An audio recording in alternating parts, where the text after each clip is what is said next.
I get to introduce Paul Longwell, our speaker tonight. And we're going to hear about how bees use sound vibrations to communicate. So Paul's passion for bees began in childhood on his aunt's farm in Anvil, Oregon, and then resurfaced again in 2008 after a long career in the Army and public service. He is a Cornell University Master Beekeeper, a Montana University Master Beekeeper, and a Washington State Master Beekeeper.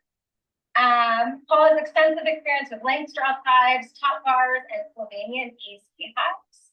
His exploration of solutions to winter hive losses led him to embrace Slovenian bee houses for improved honeybee health and longevity. As an active educator, Paul shares his experience through in-person presentations. Thank you for coming tonight. Podcasts and classes, including teaching beekeeping to inmates at Cedar Creek Prison. He co-developed a pollinator demonstration garden with his wife, Penny, at the Thurston County Fairgrounds. I assume that's up in the Olympia area? That's the Thurston County Fairgrounds. All right.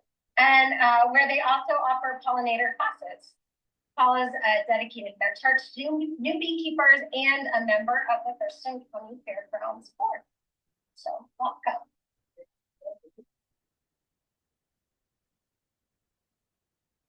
It's nice to be back in Portland. When I was a kid, that's where I started learning that beekeeping. Used to live over in Longwell Park area, and I was shipped out every summer to free labor. Out in Yale, Oregon, and my aunt's orchard, and turn around and watch commercial beekeepers come in and sit out there, not thinking of food, and just be amazed what bees are doing. And the more you get into bees, the more you realize what you don't know. And that's why I have so many master beekeepers here. It's because I keep wanting to learn more. Every time I take a class like Brian did, you go like, I don't know what the heck, this is something new. And I encourage you all to stay active in your clubs. You'll get so much information from your club members, hands-on experience, what works in the Northwest. You go to YouTube and you'll see stuff that happens in the South. It doesn't work out there. We have rain, we have wind, we have dampness and that. So I'm going to start my talk. What I'm going to do is I'm going to give you an introduction to how bees communicate. Everybody knows that when you open up a hive, inside it's dark. It's humid. There's noisy. All the things that you think like going in the closet and going like, how the heck do they see a wiggle dance? Well, that's what this talk kind of gives you an idea on. So how do bees use sound and vibration to communicate? Bees use sound vibration. This is a beginning slide. Sound vibrations, I want to tell you what sound is. There's one cycle going up and down, one complete cycle. That is 1 hertz. So human hearing range is 20 hertz to 1700 hertz. Honeybee hearing range is 10 hertz to 1000 hertz. Wiggle dance isn't the only form of communication. You guys know about the wiggle dance, right? You go to the left, you go to the right, you go in a circle. They can turn around and figure out where the flowers and where the nutrition is. Well, remember, the hive is dark. How do they see that? Wiggle dance is one form of vibration communication. So there's more ways they talk. They use sound and the vibrations to talk to their hive mates. Carl von French was the first one to discover that.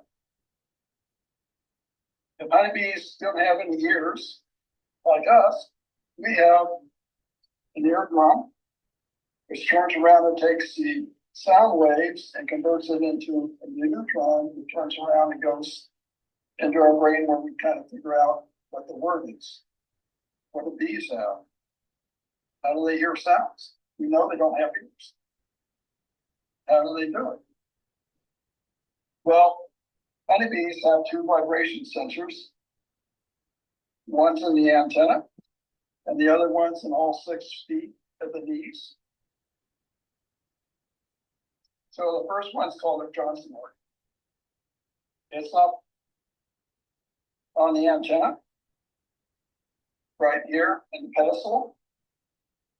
There's about 240 different nerve endings in there. This is the same part of the antenna that a bee uses to measure the air pressure on them to figure out how fast it's flying. But in the hive, it's used, they also see these sound waves that are coming in, and they can determine what's going on. The other one is subgenual organ. This is the one that's in the knee. So that on a bee, that would be 6 knees, 6 organs.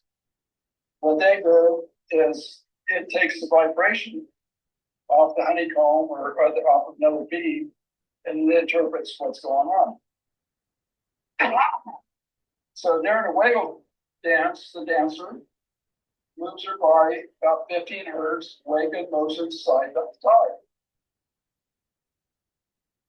They're vibrating their wings in short 20 millisecond pulses at frequency from 200 to 300 hertz. Well, part of the problem is only the bees that are around her can get those signals. Well, how do bees, since they're smarter than us, how do they do that? These airborne sounds are received by close followers to dance in their antennas. But you have to be close to that antenna, close to the dancer to feel it. Well, they have a system kind of like we do. They're transmitted through the wax zone. You know that there's such thing as a honeycomb is a dance platform. That's their dance form. And what happens, we found out through studies, that if you take this dance form that chews and you move it through the hive, the bees move their dances to the hive area where the dance floor is. It's like a drum, you know, a drum where you turn around and the signal passes, but they won't have it in the honey where the honey is, because honey, what would honey do would dampen that signal. So they don't get it. So they have specific areas in the hive, usually it's by the entrance, that the foragers come in and they start doing their waggle dance on.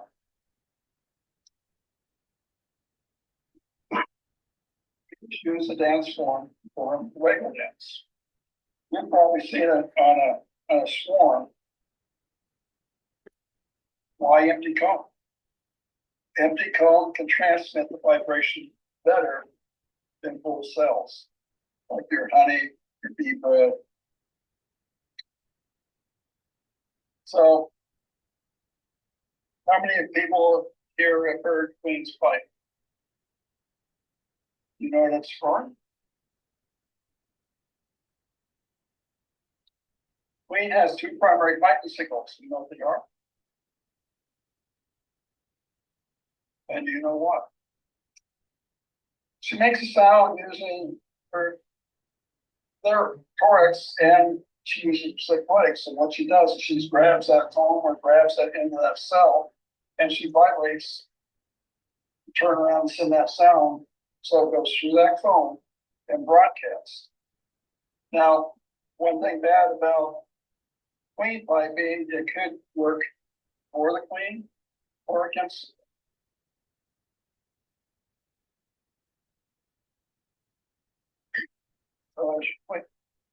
So emerging queen, she toots.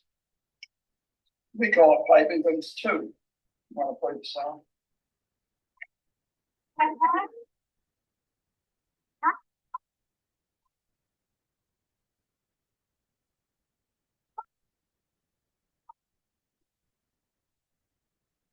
That's when she comes out of herself. And what she's doing is she's running around saying, I'm out. I'm your new queen. Take care of me. Get me ready to turn around and go out and make my trip to Maine. But I'm here. So the workers start coming to feed her and that. Now, The other one that they make is a quacking sound. Go ahead.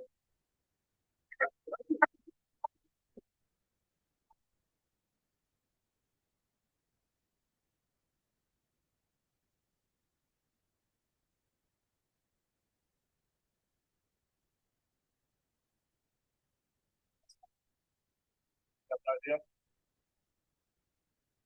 That is a sound they make when they're in their cell. What they're doing is they're telling the worker bees, hey, I'm a viable queen. I want to come out. I want to emerge. Well, workers come out, and again, and we'll talk about it in a little bit. They'll come out and they'll help her escape in certain senses. Half sound, queen quacking is 300 to 350 hertz. Now, the bad part about quacking is we're all taught in bee school that as soon as that first queen turns around and comes out, what does she do? She turns around and she listens to that quacking going on, and she runs all around that hive. And what's she doing? She's turning around, and the queen that's emerged, she wants to turn around and kill every queen cell that's in there. Well, that's not true. But when you get into it, you'll find out the worker bees actually, since they hear the quacking sound, they're smarter than the queens. They know the condition of their hive. Just like when in a swarm situation where they'll run the queen around, they can stop feeding her and run it around so she's prepared for a swarm. They'll protect that cell, the extra cell, because usually when you have a swarm condition, you'll have like, depending on you can have 1 to 10, 15 cells at the same time in that hive. Well, what they'll do, the bees will sit there and say, that queen that's fresh out of the hive doesn't have any QMP queen hormone yet because she's not mated. But we, as a collective of workers, say, we don't know if she's going to come back from being mated. Is she going to find a windshield? Is she going to find a bird that turns around and eats her? Well, so what they do is they'll chase the virgin queen through the hive for 2 or 3 days, and she's here as she is turned around and hardening her up so she can fly. And they're protecting those other cells.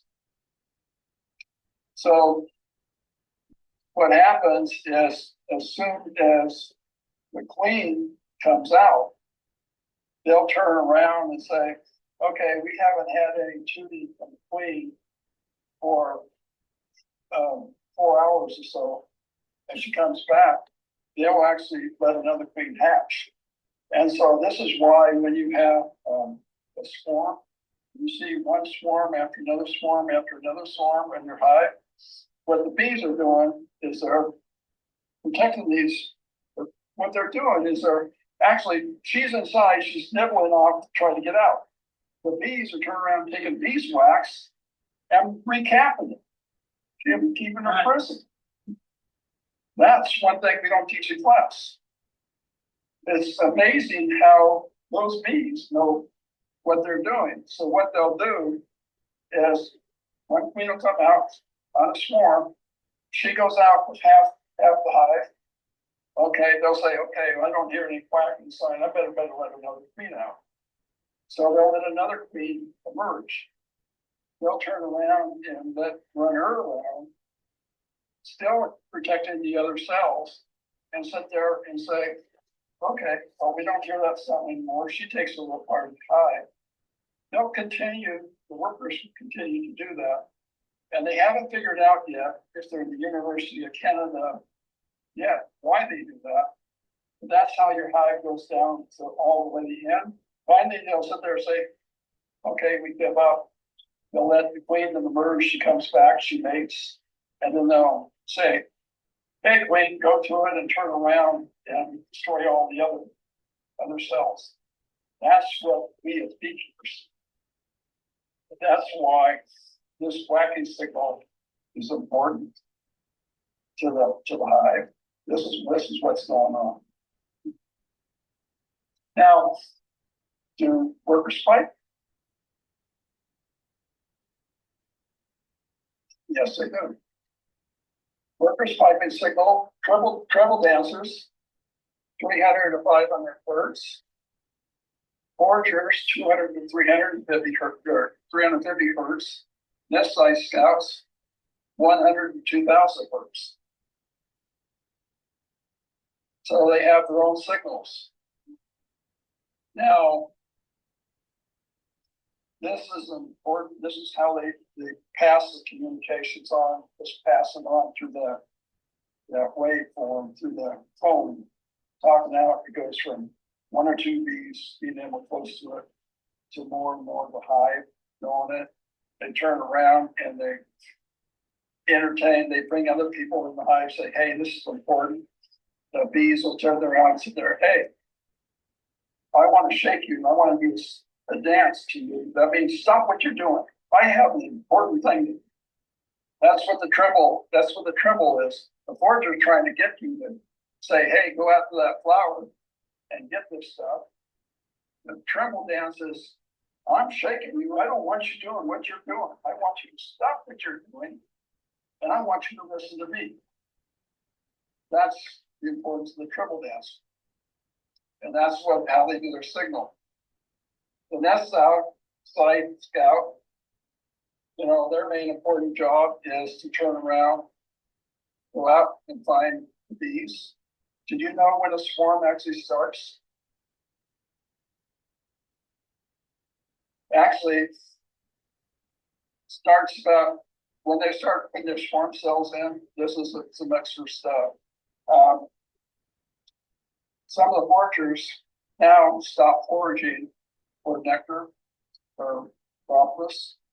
What they're doing is they change their mode and they're actually going out and spending about 30 minutes with different nest sites and turning around and telling you, coming back, and going through their election about 2 weeks before they actually swarm. That's why as beekeepers, when we see a swarm, we turn around and get on them right then and there, because sometimes we know they can be there for 20 minutes and they can be there for 2 days. But the average time what happened is 2 weeks before the swarm, they're actually out there starting to figure out where their place is. Is it known what the tremble dancers' messages are? Oh, yeah. What kind of messages would they be? What kind of? Stop traffic and listen. Kind of things they come up and they'll actually bump them with that signal and just say, stop. Stop what you're doing. Bees are in the hive, they're doing different tasks. They could be out there, moving honey from one place to another. We know that when bees there, that when she comes in, she transfers the honey to another bee. She doesn't come in and fly in from the hive and then go into where the honey is and drop it. We know she turns around and gets somebody else to take the honey, which then takes it to another bee, which takes the honey, and then eventually it gets up wherever they're going to store it. Well, if I'm foragers, I'm saying, hey, there's all kinds of stuff out here. What I want to do, somebody needs to give these bees a stop signal and say, change task. Just like we do for our kids, we turn around and tell our kids, change task. I don't want you playing in the room anymore. I want you to go here and help me unload the car. It's the same freaking thing. It's amazing how dedicated they are to what they do. Tremble dance. Stop waggle dancers. Look for nectar receivers. Forager. Paying attention for food receivers to communicate quality and location of food sources. Scout. Simulate swarm. Prepare for takeoff. They go around. This is where they've already come down, and they're saying, okay, we've had an election based on age. You, and you, And you're going with me in the old fleet. And then it repeats until either there's nothing left in the hive, or they made the decision through the quack and that, if we have a viable queen, we have everything we need, we're going to stop doing what we're going to do. So it's a short talk. Sounds can be used for bees to communicate. Now, what I have is, and I forgot to bring one, I have what we call, I got them from Europe. They're actually, how many people have you heard of broodminder sensors? Well, there's another one from Europe called Bee Heart. What it has is it has an audio mic in it. It actually sends to my phone a little red signal, a green signal. It tells me I can hear the quacking. I can hear the piping. I know you're okay. Oh, I hear the quacking and the piping at the same time. I know you have a swarm coming up. It's really kind of new technology, and as we develop more and more, in Israel they have a whole hive in a Connex type container, which has microphones and everything in it. It tells the beekeeper what's happening in this hive, this hive, this hive, and that's how they do the management. 9 times out of 10, they might be right. You know, it's new technology, and what they're saying that maybe with AI, and we start getting more sound devices in there, you might be able to sit there and interpret what bees know. The bees know, like us, bees know more than us. They've been doing that job for hundreds, millions of years. How long have we been doing it? 100, 200 years? So that's pretty much my talk. There's my resources, and I'll give Brian a list so he can check around and look at it. He can pass it on to the club. So, any questions? Yes. Finish listening to Tom Seeley's latest book, I think not Bees and Oysters, but Brothers. And he did some of this research as well as other people, but he explains it really well, and you can get it as an audio book. Yeah. Actually made my husband listen to it long drive. Yeah. I try to, most all my talks that I do, I try to break them down in more simple terms. What I do is I work with a lot of inmates, used to teaching them with my beekeeping experience. And I do a lot of mentoring of new people. And I try to not go over everybody's head. We can really get into it. Tom Saylor, I've talked to him and I've read his books. It's fascinating. It is fascinating. The new one, he said he was aiming at non-beekeepers. Yeah. I would argue that he was aiming at people who knew some biology, who knew a beekeeper. And bees are a complex superorganism. They know what they're doing. I always tell the people that I mentor, slow down. We'll solve this together. There's so much to learn. Like I said before, that's why I've taken so many classes, because every time I read a book, it leads me to 2 or 3 other books. And then you have the difference of opinion. Was this mean this or this mean this? It's just like the quacking signal is telling you, and how the bees will turn around and hold captive the unhatched queen cells. People know through studies that have done it, and they've verified it, but they don't know why they stopped doing it at a certain spot and say, okay, queen, kill them out. You don't know that yet. Part of the problem is that the hive is enclosed. It's hard if you put a microphone in there. They probably sit over. They turn around and put beeswax on it. And what happens when you have a dead mic? I just lost all my data. And then it takes us to try and kind of figure out, what the heck are they trying to tell us? You know, is because we're taking our knowledge that we have from Tom Seeley or that did this study here on swarming. What are they telling? So I always encourage you guys to do much as reading. Pick something that you like and just start reading about it. It turns around and tells you what you want to know. And you'll go down the rabbit hill, and next thing you'll know, you'll be like Brian over here, and taking a Cornell class. Rain your brains out, turn around and pull that out. He can tell you about it, yes. Introduction. Think that you have switching. Go ahead, what? AZ hives. I have an AZ hive. AZ hive is from Slovenia.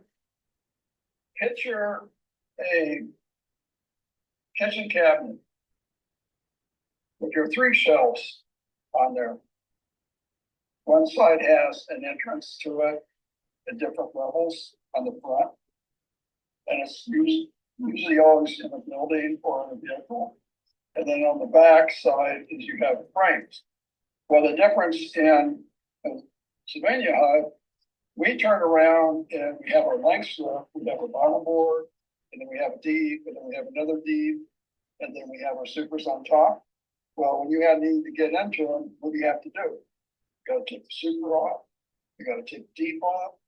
Now I'm down here working on my bees, and then I have to put them all back together. Well, when that hive is like that, that's, like there's 90 pounds, there's 90 pounds, there's 45 pounds. Well, an AZ hive in a house, you go in the kitchen cabinet at the back, I open the door. I turn around and I give them just a little bit of smoke. And I turn around and take the latches out there. And I take my frames out like this, one frame at a time. And what happens is the frames, we all know that bees like to process everything together. Well, how does Savannah solve that? Their hive frames are concave. The frames sit on a piece of metal belly, and they sit there. So the only thing that touches is 2 little points like this. So what you do is, just like a length strip, you go out to the outer ones, remove the frame, and then you spread it out like a book. So you're not rolling the queen when you take your frame out, and you pull the frame out. You look at it, do whatever you do, move it around, whether it's brood or honey, or whatever. And then you put them back in, and then in the front of the hive, and then the back of the hive, there's metal spacers that turn around and say, this is the bee space, 3/8 of an inch. So when you put it in, it's just like putting it back into a socket. And then you just slowly close it back up. You take another board that has a metal spacer on it. You turn around and take it down the frame like this, get them all that 3/8 inch space, and then you put the screen door back on. And then you're done. It has your levels, usually either at 2 level, 3 level. Some people in America have 4 levels. But what you do is you could put your queen excluder in there and say, okay, all my honey's going to be up on the top one. Now, one of the reasons why Slovenia practiced that is when they were in their country, it's all mountainous. They have specific periods of time where certain step out like bass fluid.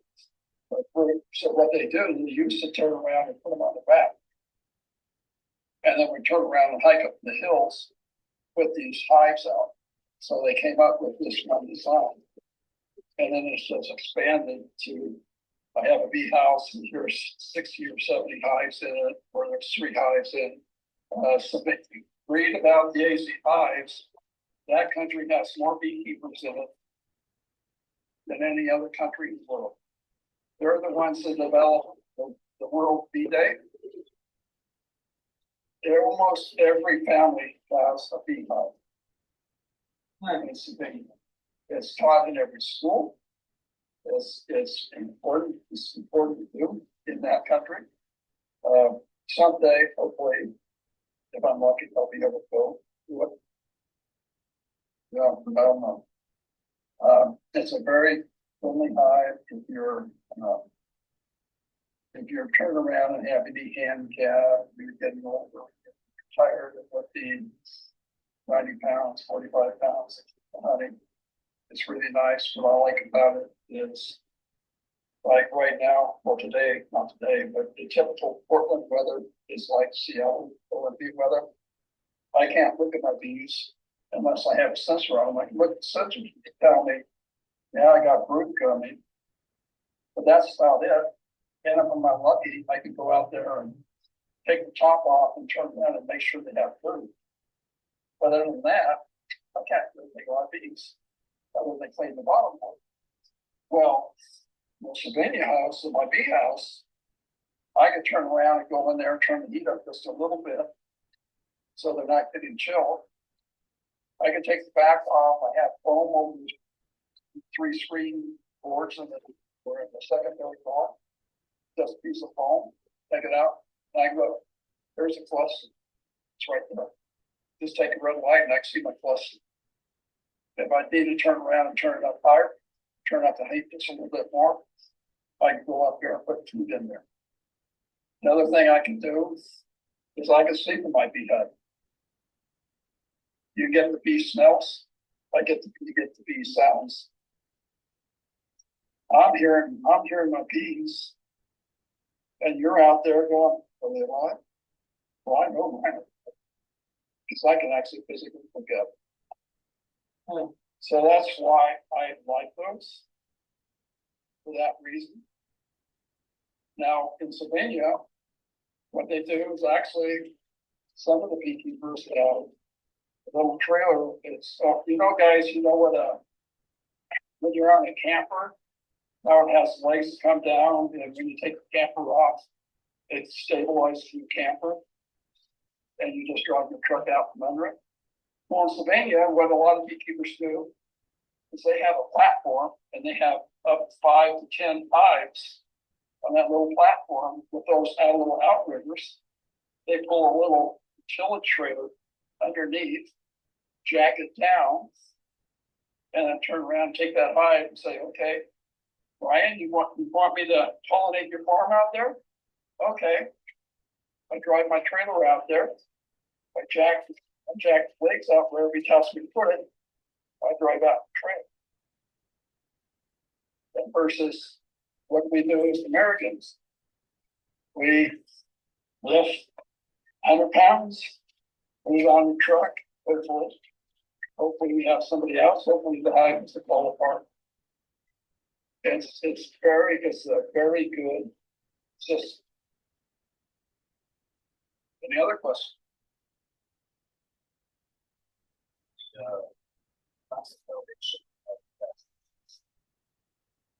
Plastic foundation. It doesn't affect the but I have communication holes in all mine. I haven't noticed any difference in communication with it. I get the same signals, whether it's regular wax or that. But I don't know scientifically if it makes a difference. My foundation is pretty thin, so which is better for conducting. What's a communication hole in the foundation? What do you mean by that? The reason I put communication holes in my plastic foundation, in like my long line, I put a first mistake I made because I laid foam on top of the frames. Well, then the bees couldn't move from frame to frame. So if they can't go down, they have to go down if it wasn't going to shrink. So I lost my first hive back. So what I did is I just followed what bees naturally do. They will leave, if they do it naturally, they usually all leave the suction open. Well, I mimicked that by taking my plastic foundation and I just cut holes in the corners, all 4 corners. That way they can move through. And 9 times out of 10, they don't seal them up. and they just move back and forth. It makes it easy because otherwise they have to go on plastic foundation. They have to go up and around or down. And if it's cold, there's no way for them to go. And that's why a lot of people, when they have hives that are maybe small in size, they have to keep that, maintain that heat. There's no way for them to get over. You see a hive dead right here, honey bugs get you. That communication will kind of helps them with that. I cut all four corners off. What I do also on supers, I do another little trick. Is I cut my foundation the thirds. And what I'll do is I'll put the foundation in the middle here, and then I'll leave this open, this open. And then what they'll do is they'll make cone honey. Natural cone here like this, you always have to do so that you got your pulp honey. Huh? How are you cutting the plastic? How do I all cut I've it? gotten is shredded. Right, cutting. How am I using plastic foundation? No, how are you cutting it? That's not a table saw. I would explain why I was such a Table culture. saw. Table saw or micro saw. Either of those types. So I'll get my. That's what I do. I have them both ways. It gives me ability now. What you want to be careful at is if you put your plastic foundation in the middle, you don't want this one next to it to be in the middle too. Because what happens, the bees go, and the next thing you know is you got 8 or 9 frames, all honeycomb, going the opposite direction. Because what we know about bees, you give them the room and it doesn't meet the criteria, they're going to do what they want. And on the AZ hive, the same thing. You empty a chamber, you compress them down, turn around and leave one little bee space for them to get up in there. Next thing you go out there and you'll see comb. Boom, boom, boom. They wanted to make the space up. They were bringing in resources. I, as a beekeeper, forgot what I was doing and didn't check it. The next thing I know, I have this home up there, full of honey, but not full of honey. Good for making candles. So putting the third, Mhm. do you stagger them or you want to Stagger. put a third one in every other frame or? It's up to you as a beekeeper. It's like when we do top bars or blank strip. When we're doing new frames and we want to go more natural, let's just do like a starter strip. Because I want natural wax in there. I'll usually use 2 fully grown out ones. The guide the bees, what they're doing, so it's the same thing. Just moving the thing around. It's just like on if you're using hot bar, you turn around and use your ball report. You turn around and contact it so they go this way, not this way. Because it's already the lack of Anything else? which makes it stronger than any other blade in this category. Right. So it probably is the strongest blade. It won't be assumed, but it's it could not be. They call them for high line. It's not nice. Zoro, tiny little thing, yeah, well, I think also because Zoro is not nearly as strong as he is now. You don't know, maybe Zoro's gonna come up to me higher one shot. It's still impressive to be like that. It is still, yeah, like you're very dexterous, but I think some people just think of it